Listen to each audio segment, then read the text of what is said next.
Kagoshima's got this quaint, natural beauty. Train line by the water's edge, mountains hemming in the city centre, and a volcano in the bay. Damn good pig too. Their famous Kagoshima black pork on full display at the tonkatsu joint from yesterday. It's comfy, modern, small town Japan. But the road, I hear it calling. It's calling my name. Tucker eats, Tucker eats. I roll up to Kagoshima Chuo Station. Old Foldy is folded in no time, and finally, my first Shinkansen. Not cheap, but this bullet shoots me to Shinyatsushiro Station in a flash. At the station, I meet Kumamoto. He's the official mascot of Kumamoto City. Not sure what he's doing this far out of town, but today we'll be seeing a whole lot of him. Next to the station, there's a grower's market with heavy watermelon, big juicy tomatoes, and wild varieties of dried mushrooms. It's farmer's country out here. Fields stretching out like a painting. And look at this scene. I can't bottle it, but I can postcard it. I'm feeling content, but also hungry. Breakfast at Joyful will do. Cheap, filling, and enough pasta to power me to my destination. The country vibes are strong. Flat roads, grass crops, everything green, yellow, and abundant. I see this guy again. He sure gets around. And as I roll into Kumamoto, I head straight to Suizenji Gojuin Garden, famous for this exact view. It's a perfect Japanese garden, serene and balanced. And look, I'm not going to deny it a second postcard of the day. It's just too perfect.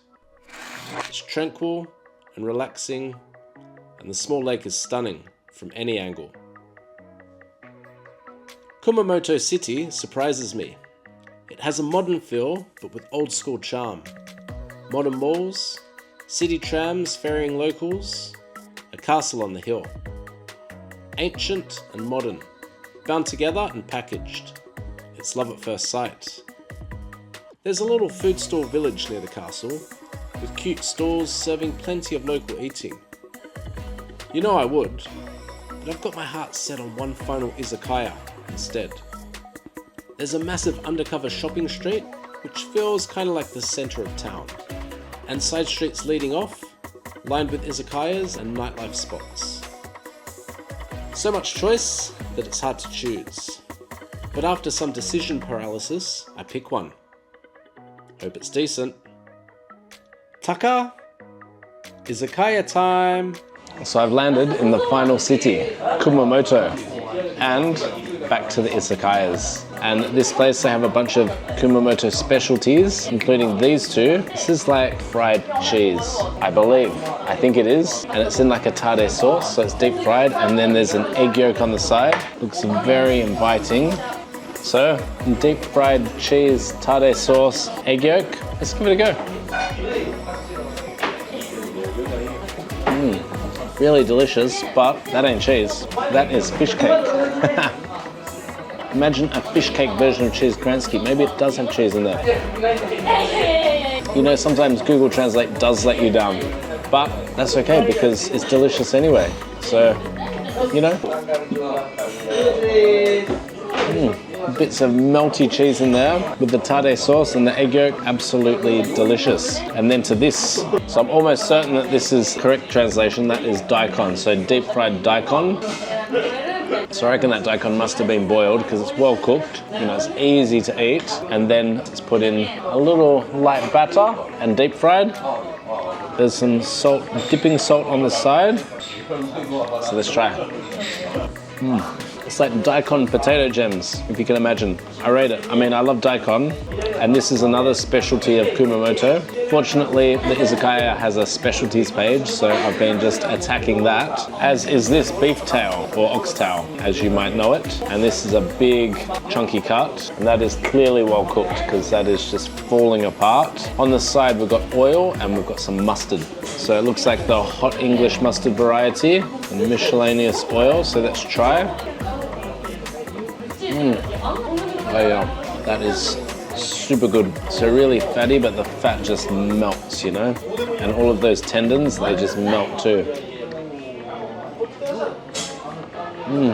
Guys, you know I love oxtail. It's just falling apart. Look at that. That is some good eating oxtail. What a great cut. So good. All right, back to the menu. So round two, I've got a stewed beef tendon, and I've got what's described as a very spicy dried ramen. I'm in Japan. Does very spicy scare me? It does not. But we're gonna start with this stewed beef tendon. Nice, soft tendon. Hopefully it's been cooked for a long time. In here I see some intestines, some daikon, some spring onion, and there's this dashi broth. Nice, light, very Japanese broth. So let's try this tendon.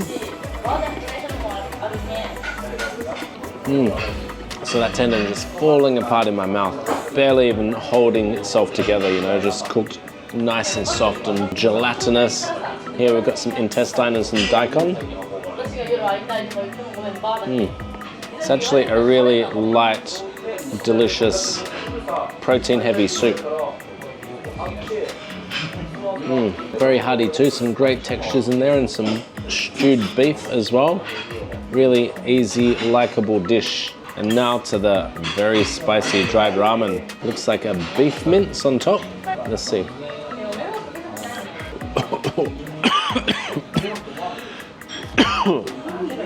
Maybe it is very spicy. All right, what else? We got sesame seeds, spring onion, seaweed. I'm just gonna mix that all in. So the ramen is of course the noodles. Spicy, but is it Takuro? It's spicy. It's definitely got a kick. Looks nice and carb heavy. I do have one final cycle tomorrow, back to Fukuoka. So might as well start loading up, right? It's just that kind of spice that's just plain heat. I'd say very spicy, especially in Japan. I would vouch for that. If this was in southern Thailand, you'd say mild. Actually, it's quite yum. There's this creaminess, there's this nice light flavor, and then there's just this heat of a 7 behind it that I feel like it doesn't really contribute to the flavor. Not gonna lie. Yeah, but not too bad. Actually, it's growing on me. Yum. So that's Kumamoto. Might have a lunch here tomorrow before I leave. We'll see how we go. No promises. All right, see ya. Another top feed. The flavors here, completely delicious. Compliments to the chef. And today's ride was beautiful, but I'm getting a bit sad. Tomorrow, I return to Fukuoka, return the foldy, and jump on a ferry bound for South Korea.